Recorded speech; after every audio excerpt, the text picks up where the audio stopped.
This is Tom Fox. I'm the Compliance Evangelist, and I'd like to welcome you to Episode 8 of Countdown to GDPR. Today we take up Subject Access Requests, or SARs. SARs may turn out to be one of the most onerous, costly, and time-consuming issues for companies after the go-live date of GDPR, which of course is May 25, 2018. Further, of all the requirements of GDPR, this may be the single one which companies are most likely to be unprepared for, or conversely, least prepared for going into the new GDPR regime. This is something you need to take quite seriously. As always, I'm joined by Jonathan Armstrong. Jonathan's a partner at Cordery Compliance in London, a well-known data privacy, data protection, data practitioner.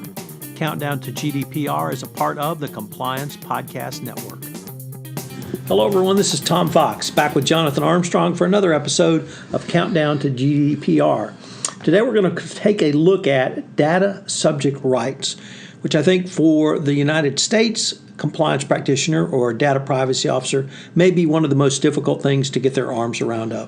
We're going to explore what you can do now to help get you ready for the GDPR go-live date of May 25. So, Jonathan, with that, why don't we just jump right into it and tell us what is the main subject right under the new GDPR? So I think the main right, the one that will be most commonly used, is the right of subject access. The right of subject access exists already under EU law in all EU states. And it's the right of an individual to go to any organisation and say, tell me the data that you hold on me.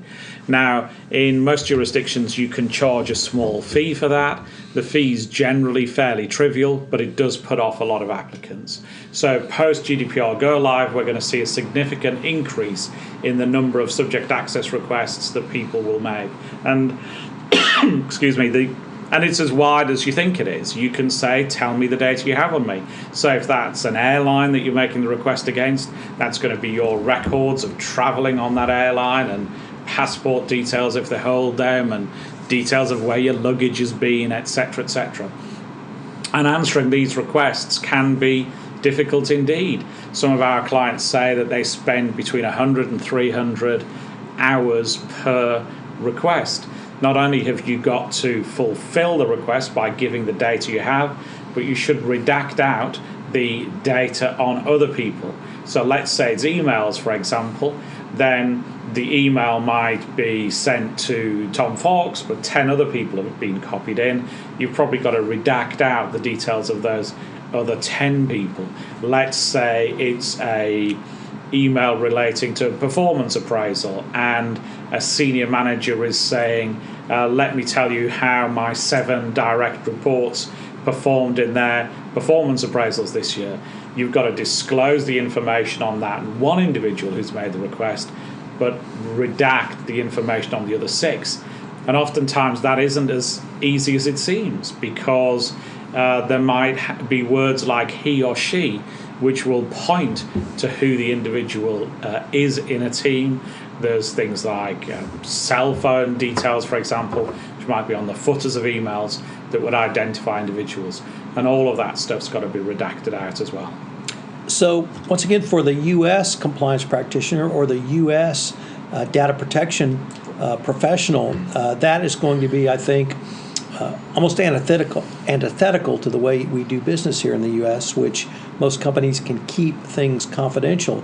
So, at least in the EU or the UK, are the regulators going to take this subject right seriously and enforce this, or is this something that companies can really slough off on? No, I think they are going to enforce it. I think in my hierarchy of things to worry about, it's below security breach. If you lose somebody's data, they are going to be mad, and a regulator is almost certainly going to take action. But don't forget the fact that SARs are subject access requests that are often made to get at things like data breaches. So if you look at the Schrems litigation, for example, the Schrems litigation, that sort of famous long-running piece of litigation against Facebook in Europe, which eventually takes down Safe Harbor, that starts with a subject access request. So usually SARs are used as the prelude to a longer play.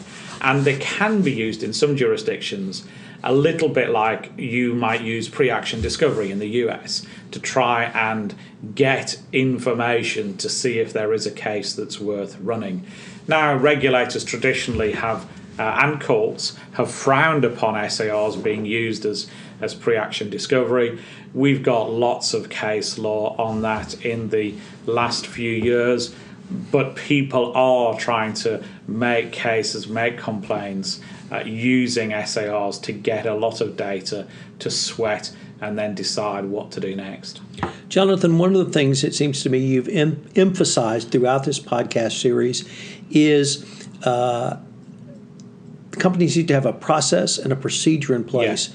Do you advocate the same approach around subject access requests? And if so, could you detail some of the procedural steps you would advocate a company put in place?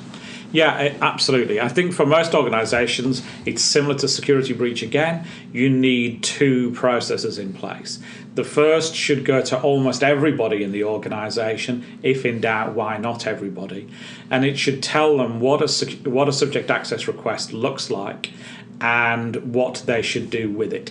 And in most cases, that's going to be a clear, simple, down-to-earth policy, and it might say something as simple as if somebody requests information from us, whether they specifically mention the word subject access or not, pass it to Jane, our data protection officer.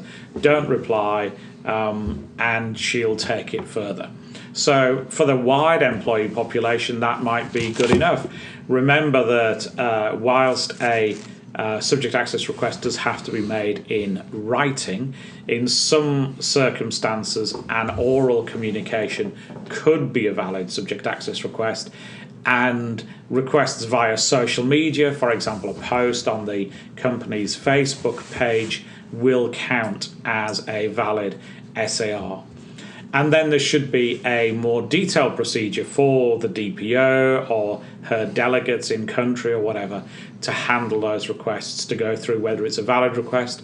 Many requests that are made are overbroad, or they're requests for data in a format that you don't necessarily have to provide it in, etc., etc.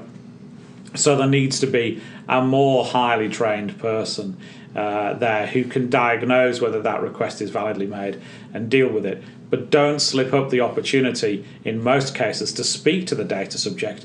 Sometimes there's a rumbling discontent behind the SAR, and it might be that you can resolve the underlying issue and avoid an SAR. You can't force an individual to withdraw their request, but you might be able to make them whole again so that they go away.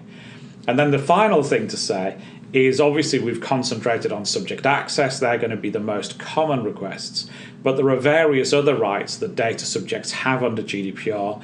So they have the right to be forgotten, much debated, officially called the right to erasure, where you can say, I used to work for you 5 years ago. I wish you to forget the fact that I've worked. Please delete my employment records. And there are more defenses to that, but you can make that request. There's a right to data portability. So let's say, for example, I'm a utility group, and you've sold me gas for the last 8 years, and I want to move to a new gas provider, but the new gas provider says, Jonathan, I can't really price this because I don't know how much gas you've used in the last 5 years. I can ask the outgoing gas provider to give me my wattages to pass on to the incoming gas provider. So there's all sorts of other rights as well.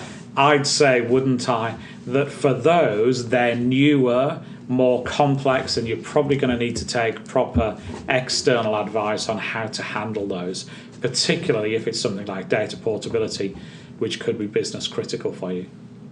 So I've been visiting with Jonathan Armstrong, partner at Cordery Compliance.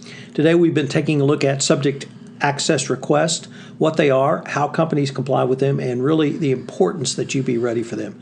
Jonathan, as always, thank you. Pleasure. Hello again, this is Tom Fox. I'd like to thank you for listening to this episode of Countdown to GDPR. I've recently published a white paper on GDPR. It's available from Corporate Compliance Insights. You should check out their website. They featured it on the first page. If you have any questions, you can email me at tfox@tfoxlaw.com. If you want the true expert, Jonathan Armstrong, you can email him at jonathan.armstrong@corderycompliance.com. I hope you've enjoyed this episode of Countdown to GDPR. Our next episode will post after GDPR has gone live, so we will no longer be counting down.